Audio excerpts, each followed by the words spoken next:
last but not least, Miss Muna Al-Harbi. What does women empowerment mean to you in your field, knowing that you come from a government background as well? Do you see that women are not out there? Actually, to be honest, I don't see that. Because here in my country we have minister ladies more than men, and we have high positions held by women. So in my point of view, contribution to the empowering woman is more as empowerment as the woman itself, the term empowerment. So I would say that, for example, there was a 15-year-old girl. She had like 6 brothers. She was raised like between 6 brothers, and of course, you know, in this society, 6 brothers are like VIPs in such families. And so she went to her father one day, and her father is a very educated man, but you know, she told him, "I want to go out with my friends," and he told her, "No, it's not allowed your daughter to go out with her friends. We don't want friends." So she asked him again, "Why are my brothers going out with their friends whenever they want, at any time they want, and nobody are asking them?" So he looked at her and told her, "Because I'm afraid of the outside world, not from you." She asked him, "Don't you trust me?" He told her, "I do trust you more than anything in the world. I trust you more than the boys." So she put it in her mind that she will never break this trust. And she worked in herself a lot, and she worked so hard, and she entered the creative industry. Like, then she became a designer, very well known, and she had her interviews in the magazines and newspapers. To millennials, magazine newspapers like social media now. and Really? Yeah, I'm not that young. And so she took her fathers to this interview. She took and one of her brothers. This brother, he was always having clash with the father. Why is he allowing her to do all this?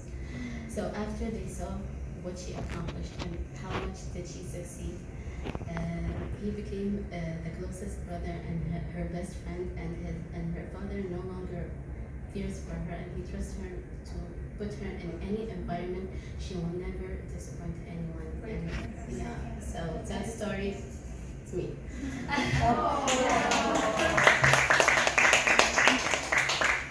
So this is what empowerment means to me. It's how much do we value it? Because it's always there. It has been there since day one. But how much do we value it? How much can we use it to contribute and to give back to Add value. Because I didn't know anything about this disease, and it was the first time I hear about it, and it was a shock for me. Like, suddenly I felt. Can you explain to us more about the sickness, just so that for people who are not familiar? Okay, multiple sclerosis is like an immune disease that make the immune system attack the myelin sheet on the nervous system, and the signals from the brain to the body no longer can travel from So you start losing your sense every year, or it depends, sometimes through 10 years, through 20 years. But now the medication makes the delay. Instead of losing my legs now, maybe after 10 years, inshallah, I will. Or my eyes, or I think you're strong enough to explain it to your subconscious not to do that. Yeah, I do that a lot, meditation and self-conscious. So I learned that I shouldn't make it affect my lifestyle and my children, and my children shouldn't feel that they are punished. They cannot go to the beach. They cannot go because the heat affects my body and makes my legs not working or my eyes blurry. So I changed the whole lifestyle of my children, and I'm raising them in a way that they can be my support after they grow up. I couldn't walk, so I'm blessed that I can walk today.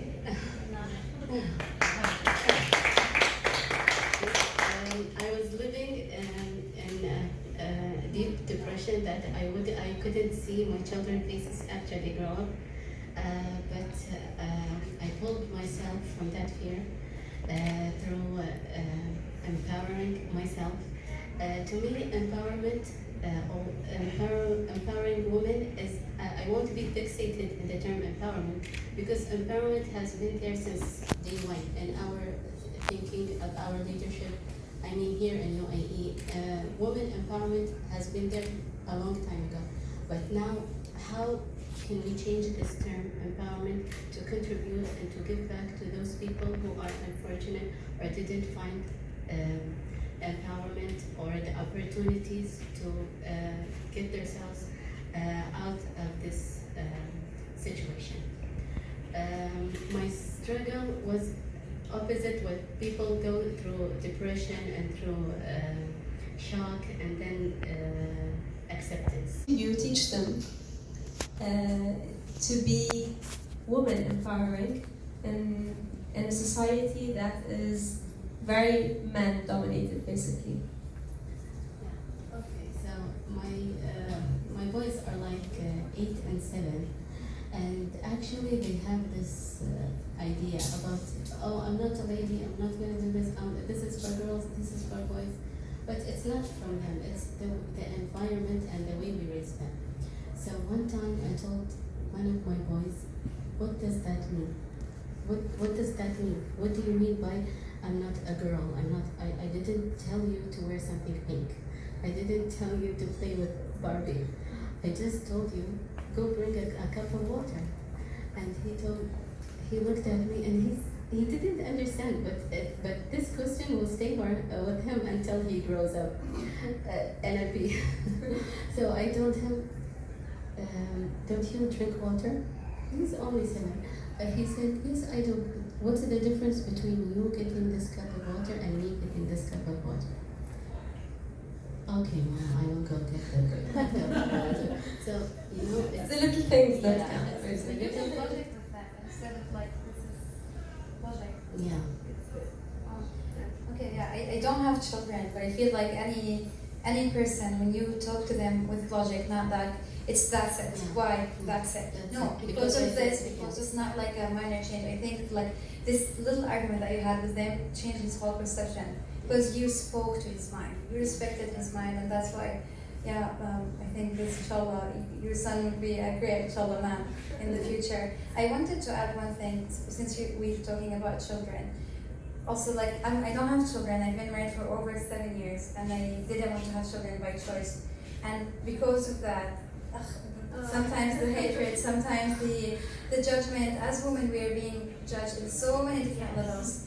If we're modest or not modest, if we are, if you want to get married or not, if we want to have children or not, how soon do you want to have? I did in corporate coaching.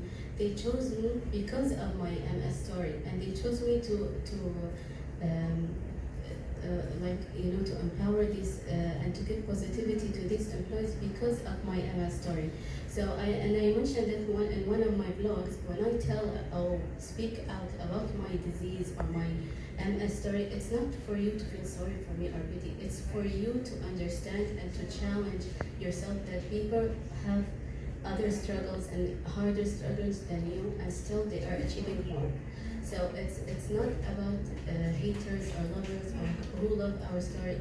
I had the same comments, and one of the comments they told me, you bring depression and you're so drama and your life is so drama. So simple thing, you can tell them just unfollow. Unfollow. Yeah, seeking attention. So I explained this in one of my blogs. It's not for you. It's not for your own judgment. It's for other people's for seeking help and other people's who are looking at their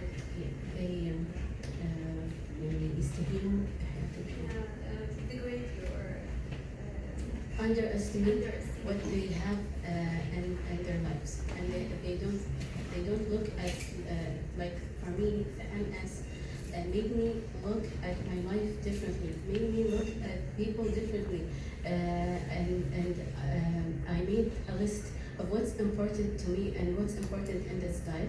So I put myself number 1 in the list, and myself number 2, and then I put my children and anything else. So when every day I look at this list and I see me first, it gives me more to give more and to accomplish more, no matter what they say. Because this is not for them. This is for you and what you believe in. If we believe that we can help each other with such diseases or such diagnoses, it's for us, and it will go around the world and come back to us somehow.